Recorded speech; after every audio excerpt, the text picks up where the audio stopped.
Hello everyone, ये है current electricity की क्लास सेकंड जिसमें हम सर्किट के क्वेश्चन सॉल्व करना सीख रहे हैं। ये बिल्कुल एक सिंपल क्वेश्चन है आपके सामने, जिसमें ये 1 ओम का सिंगल रेजिस्टेंस है, 2 ओम के दो रेजिस्टेंस पैरेलल में है और ये 3 ओम के तीन रेजिस्टेंस पैरेलल में है। जिनको अभी भी सीरीज और पैरेलल में कंफ्यूजन होता है, समझ लो कि आप इस पॉजिटिव टर्मिनल जो कि बैटरी का पॉजिटिव टर्मिनल है, इससे निकल के अगर आपको नेगेटिव टर्मिनल तक आना है तो अगर एक ही रास्ता है तो सीरीज है और एक से ज्यादा रास्ते हैं तो पैरेलल है। जैसे देखो, मैंने यहां से चलना स्टार्ट किया, ऐसे चलना स्टार्ट किया तो ये 1 ओम तक तो मुझे आना ही पड़ेगा।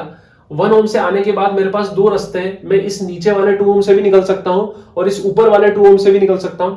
मतलब ये दोनों आपस में पैरेलल है। इस पॉइंट के बीच में जो रेजिस्टेंस है वो आपस में पैरेलल है। उसके बाद मुझे ये तो पाथ चूज करना ही पड़ेगा। उसके बाद जब मैं आगे बढ़ूंगा तो फिर से मेरे पास तीन अलग अलग रेजिस्टेंसेस है।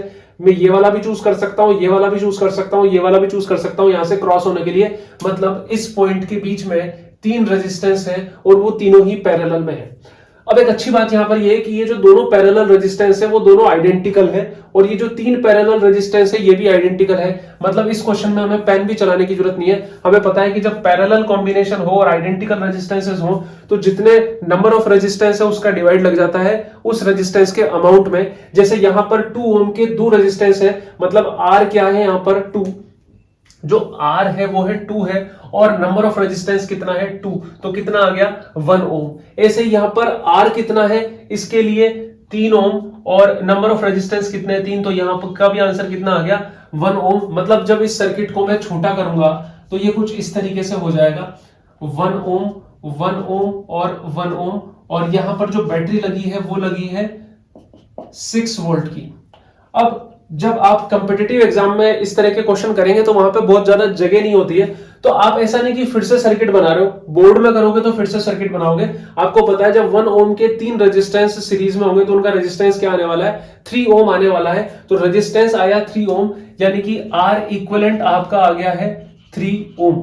और आपको सर्किट की करंट निकालनी है तो सर्किट की करंट होती है टोटल वोल्टेज, जो यहां पर 6 वोल्ट है, अपॉन टोटल रेजिस्टेंस मतलब 3 ओम, यानी कि 2 एंपियर सर्किट की करंट आ गई। यहां पर 2 एंपियर करंट फ्लो होगी और वापस भी घूम के कितनी आएगी 2 एंपियर करंट आएगी। मतलब ये जो करंट जा रही है ये 2 एंपियर है, इसमें जो करंट जाएगी वो 2 एंपियर जाएगी, वापस से यहां पर जो करंट जाएगी वो 2 एंपियर जाएगी।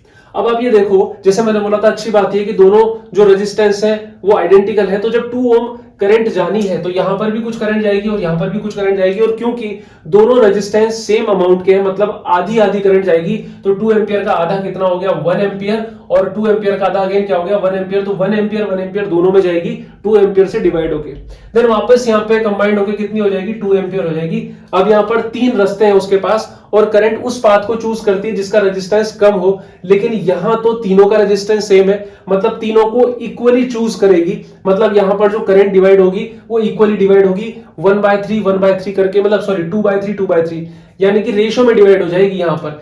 और अगर आपको ये रेशियो फाइंड करने में दिक्कत आ रही है तो मैं एक और तरीका बताता हूं। देखो यहां पर 6 वोल्ट है, 6 वोल्ट का जो वोल्टेज यहां बनेगा, देखो 6 वोल्ट जो वोल्टेज ड्रॉप है वो इन तीनों रेजिस्टेंस पे डिवाइड होगा।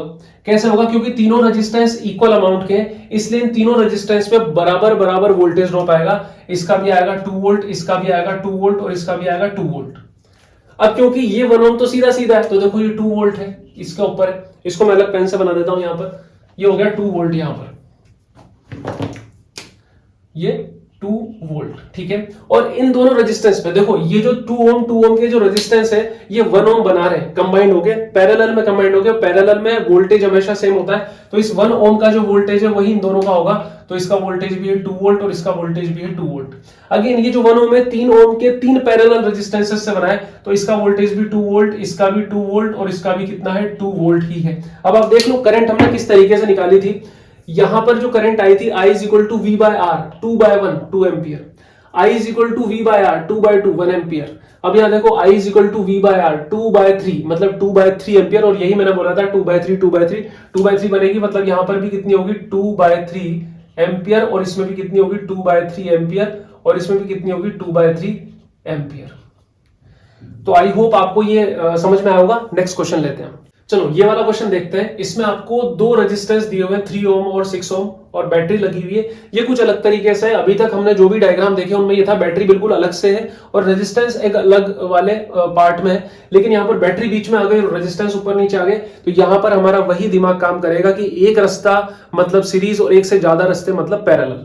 यहाँ पर आपको बैटरी के पॉजिटिव टर्मिनल से नेगेटिव टर्मिनल जाना है, तो एक आप ऊपर वाला लूप भी ले सकते हो और एक आप नीचे वाला लूप भी ले सकते हो। मतलब ये दोनों रेजिस्टेंसेस पैरेलल में कनेक्टेड है। एक और चीज आप समझो, जब भी रेजिस्टेंस इस तरीके से कनेक्टेड हो कि उसको दोनों टर्मिनल, वो जो टिपिकली लोग बोलते हैं एंड टर्मिनल कनेक्टेड, वैसा ये कि यहाँ पर एंड टर्मिनल इस बैटरी से कनेक्टेड है और इसका भी एंड टर्मिनल इस बैटरी से कनेक्टेड है। मतलब इस डायग्राम को मैं कुछ इस तरीके से बना सकता हूं कि ये 4 वोल्ट की बैटरी और यहां पर है ये 6 ओम और यहां पर है ये 3 ओम। अब मैं आपको पहले भी बता चुका हूं कि 3 और 6 जब पैरेलल में होते हैं तो इनका इक्विवेलेंट रेजिस्टेंस 2 ओम बनता है। तो मैं बना देता हूं, आप पुराने वाले वीडियोस देखना, मैं बार बार उस चीज को एक्सप्लेन करूंगा तो वीडियो बहुत बड़े हो जाएंगे। और ये हो गया 4 वोल्ट। तो इक्विवेलेंट रेजिस्टेंस कितना आ गया, आर इक्विवेलेंट जो आया है वो आया है 2 ओम। आई जो सर्किट की करंट है वो कितनी आएगी, I is equal to V by R, total voltage upon total resistance, मतलब 2 एम्पियर। तो एक्चुअली में कितनी करंट फ्लो होगी, 2 एम्पियर करंट फ्लो होगी। यहां से 2 एम्पियर करंट ऐसे फ्लो हुई और यहां से भी 2 एम्पियर करंट ऐसे फ्लो हुई, वापस भी कितनी है 2 एम्पियर करंट। अब ये क्वेश्चन तब थोड़ा सा टिपिकल बन जाएगा जब आपसे बोलते हैं कि सर्किट की करंट बताओ। तो सर्किट की करंट मतलब इस बैटरी से तो निकलेगी 2 एम्पियर, लेकिन ऊपर कुछ अलग जाएगी और नीचे कुछ अलग जाएगी। मान लो इस रेजिस्टेंस को मैं R1 बोलता हूं तो यहां पर करंट मैं लूंगा I1, और इस रेजिस्टेंस को अगर मैं R2 बोलता हूं तो यहां करंट लूंगा I2। आपसे पूछा जा सकता है I1 और I2 कितनी होगी। तो I1 और I2 पता लगाने के रेशियो वाले मेथड भी हैं, लेकिन सबसे अच्छा मेथड यही रहेगा यहाँ पर कि ये 3 ओम और 6 ओम दोनों के दोनों पैरेलल में कनेक्टेड है 4 वोल्ट की बैटरी से। मतलब पैरेलल में वोल्टेज कांस्टेंट रहता है, यानी कि इस 3 ओम पे कितना वोल्टेज आएगा 4 वोल्ट और इस 6 ओम पे भी कितना वोल्टेज आएगा 4 वोल्ट। तो अगर मुझे I1 निकालनी है तो I1 इज इक्वल टू होगा V अपॉन R1। तो V अपॉन R1 यानी कि 4 अपॉन R1 4/3 एम्पियर, और I2 अगर मैं निकालना चाहूं तो V अपॉन R2 में करूंगा, वो हो जाएगा V कितना है 4/6 यानी कि 2/3 एम्पियर। तो आप देखो कि ये जो है I1 जो है 2 टाइम्स ऑफ I2 है। वो इसलिए है क्योंकि ये आधा ही रेजिस्टेंस है। मतलब मैं थोड़ा एक्स्ट्रा बता रहा हूं, समझते चलो, क्या पता सुनते सुनते चीजें याद हो जाए, एक बार में याद नहीं होती। जब वोल्टेज कांस्टेंट है, देखो जब वोल्टेज कांस्टेंट होता है, मैं एक चीज आपको समझाता हूं, V equals to I R में जब वोल्टेज कांस्टेंट होता है तो I inversely proportional to R होता है। मतलब जिसका रेजिस्टेंस ज्यादा उसमें करंट कम, जिसका रेजिस्टेंस जितने टाइम्स ज्यादा उसमें करंट उतने टाइम्स कम। तो ये रेजिस्टेंस 6 ओम इस 3 ओम से 2 टाइम ज्यादा है। इसका मतलब इस 6 ओम वाले रेजिस्टेंस में 2 टाइम करंट कम फ्लो होगी। तो I2 में 2/3 हो रही है और I1 में 4/3 हो रही है। कैसे लग रहे हैं आपको ये वीडियो? अगर आपको वीडियो पसंद आते हैं, आपको लगता है कि ऐसे वीडियो मैं और बनाता रहूं, तो जब भी आप देखें लाइक जरूर करें और शेयर करें तो बहुत अच्छा होगा। ये चैनल जल्दी से ग्रो होगा और मैं कोशिश कर रहा हूं 3 वीडियो तो मैं डालूं इस तरीके के, सुबह दोपहर शाम, डिपेंड ऑन कि आप किस तरीके से देखना पसंद करते हैं। तो थैंक्स फॉर वॉचिंग।